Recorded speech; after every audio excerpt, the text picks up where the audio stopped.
Brian, welcome. How are you? Hey, Mike. How you doing? All right. Let's see where let's start with. Let's put this season in perspective. How would you put the season in perspective? It was a tough one. It was a real tough one. Obviously, on the outside looking in, we don't belong in. Obviously, we fell short for a lot of reasons, and we'll have some issues to deal with as we move into this winter time, and obviously some holes to fill. 189. I saw your quote today. Embellish it at 189. What does 189 mean to you? 189 obviously is a marker in the new basic agreement that's a goal set with. If we can be under it, it triggers a lot of benefits that would allow the Yankee franchise to take that money and kind of reallocate it rather than it being spent, in excess revenue sharing and or luxury tax to opposing teams in Major League Baseball. It would be then, obviously more readily utilized as we move forward to enhance this franchise. And is it a barrier for you? Is it a marker for you? Is it something you have to deal with? Is it not? Do you use it as a barrier? Is it any kind of real marker, or is it just there as a wishful thought?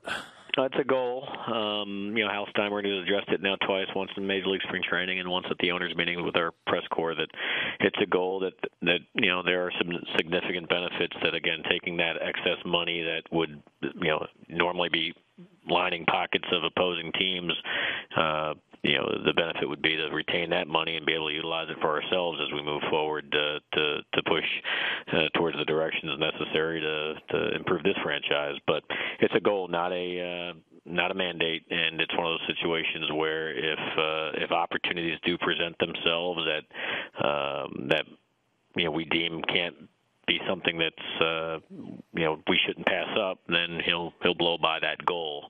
But it's not. I'm not under direct orders to. I have to stand under 189.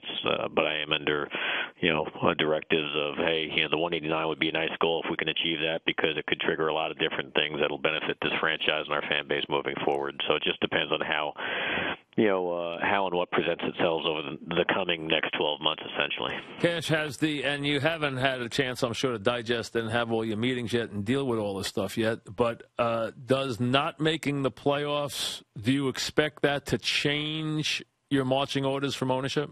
No, because the marching orders, they're always the same, so it's not going to change. I mean, you saw what happened to us throughout the year, whether it's all the way back to spring training when we lost to Shera and Granderson, and so all of a sudden we acquired a Vernon Wells, and then season acquired Soriano, and then we did a lot of small deals to try to do everything we can to plug holes, and whether it's spackle or significant moves to try to keep this team in a position to somehow qualify for the playoffs and take a run.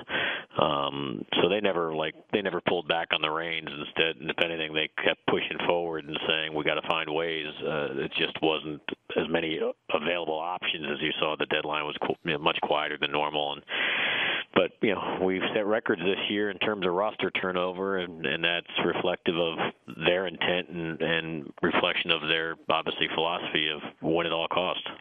You have a couple of ticklish, and we're talking with Brian Cashman here. You got a couple of ticklish situations here. The A-Rod one will work itself out in probably 2 months' time. You'll get some kind of edict, or you'll know exactly what his situation is, his status is. The Jeter one could take you right up to opening day. How do you deal with the shortstop situation, knowing or not knowing Derek's condition until next spring? Well, I think we'll be in a good spot with Derek throughout the winter to see how he's progressing. I think that the belief is that with the standard protocols that he would run himself through to prepare for a season, which he was unable to do this year, will take place, and I think will allow him to become the player he had been prior to this situation. Is he older? Yes. Is it going to affect him to some degree? Maybe. Does it take him out of play at shortstop? I don't think so. There is some fair question mark to ask after missing a full year with what he went through. But, given the player, given his background, what he's accomplished, how he's gone about accomplishing it, it's something that, I believe he will answer over time and answer in a positive way for us. So we will count on him to be there. Obviously, I need to line up important, a backup situation or an important bench situation for, Jeter, as well as, hey, I got second, short, and third, various questions, whatever they're going to be, whether it's, the current situation Alex is walking through, or, Jeter's rehab that he's coming through, or Cano's free agency that we have to deal with. That entire infield situation, is going to be something we'll be, tracking and following and working through all winter long. Pitching, CeCe's there, Nova's there. That's 2. Is there anyone else you think you can count on before you go shopping?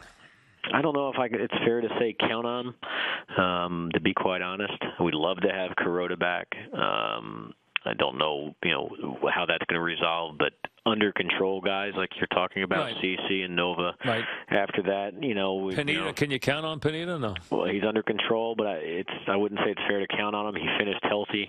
He has an option, or has options. I think if he's healthy, then yeah, he's going to take a run and compete for a spot in that rotation. But in fairness to what he came off of and came through, I think it's best just to leave it, let him come in and compete for it and earn it, and hopefully that's what he does. Certainly we need that, but I'm not going to set ourselves up in a position to count on it.